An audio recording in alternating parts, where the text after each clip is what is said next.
Good afternoon from Capitolia here in Manila. Just did a bit of a walk actually around today, but more than anything else I was kind of like going over the usual things you do, you know, like your budgeting and in the next few days kind of future planning, future proofing. And I come around to a point now where I had to sort out a couple of financial things, and while doing that I realized that, you know what, Christmas is just around the corner.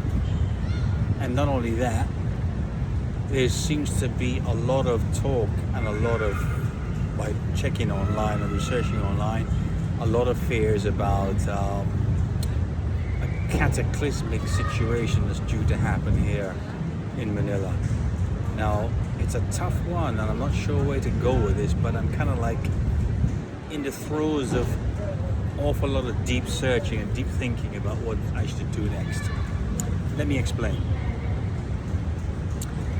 Around the Philippine Islands, there are 4 trenches, or what would be called as tectonic plates.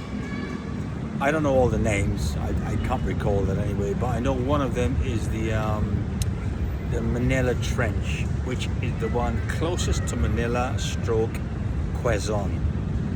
So it's the whole of the Quezon Island part of the Philippines.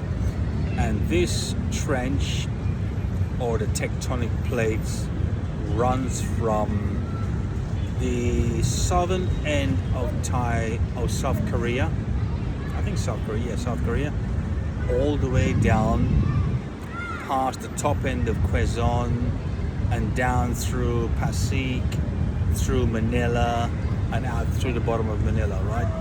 And this is supposed to be the largest one, the one that's more likely to create what's considered as a mega earthquake or tsunami of tremendous pressure.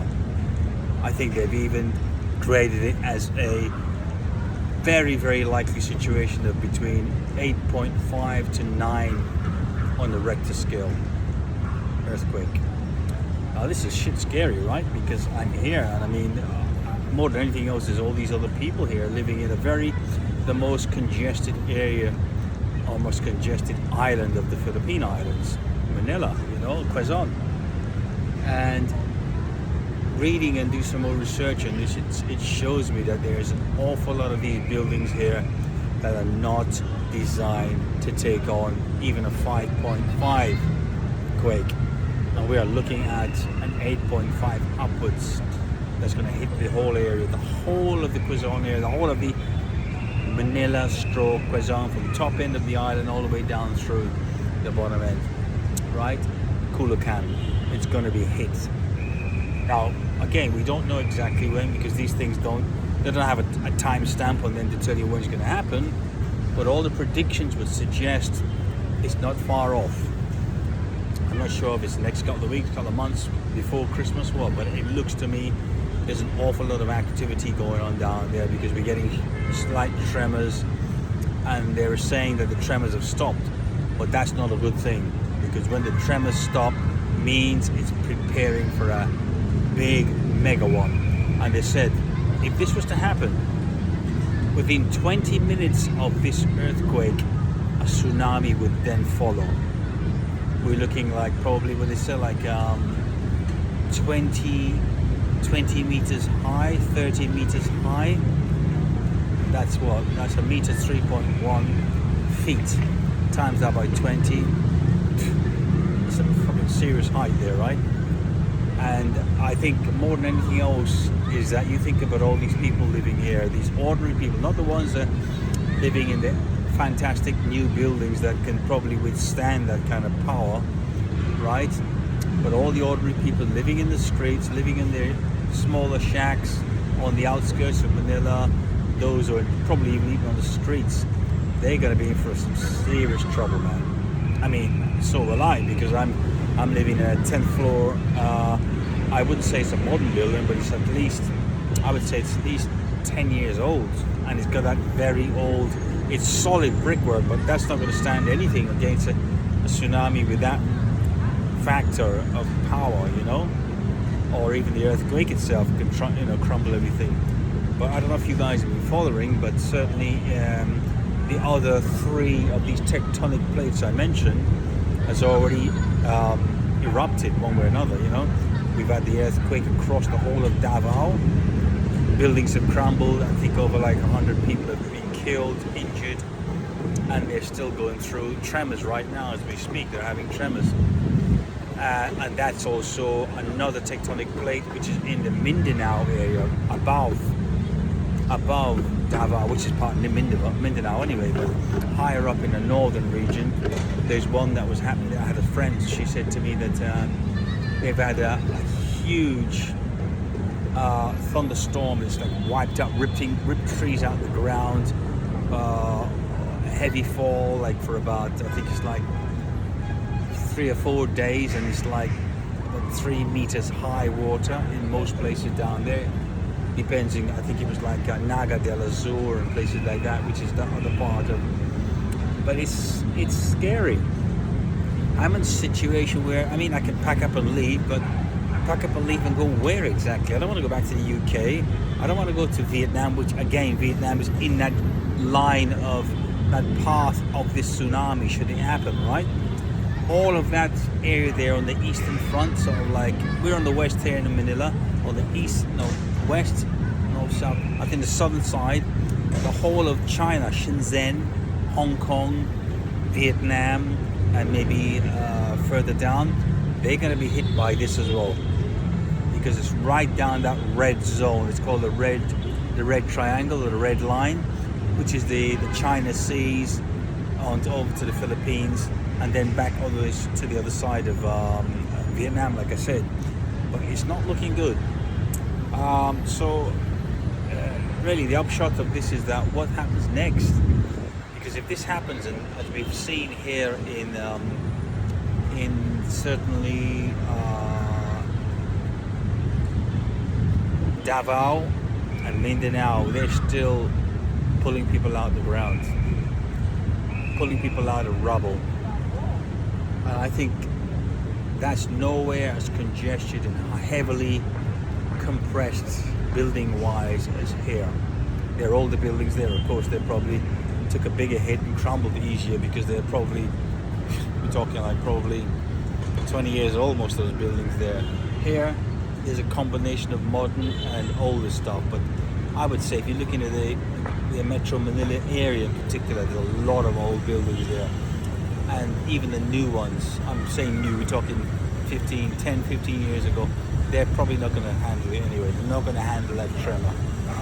So, it's kind of like a situation is, I guess, kind of do or die, you know, without being dramatic, but it's a fact. We don't know what's going to happen, and they've got these seismograph machines loitered around different parts of the Metro Manila and the upper end of Quezon to read off any kind of, you know, shocks and on the ground stuff that they can pick up on, seismic activities. But I don't know. I'm looking closely at what my options are. There isn't a great deal, and I don't want to go back to Europe. But again, China I could have gone to, but again, I don't see that being an option now with all this. They're having their own issues with typhoons and earthquakes and not tsunamis yet, but they're having a lot of hurricanes and shit over there as well. I think in Shenzhen, which is not far from here in Hong Kong, it's a 3 hours flight. You'll find, I think last month they had a mega typhoon and monsoon down there, right?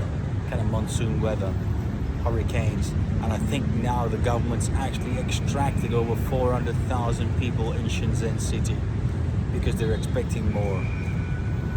And I think this is just a global change that's really gonna kill a lot of people.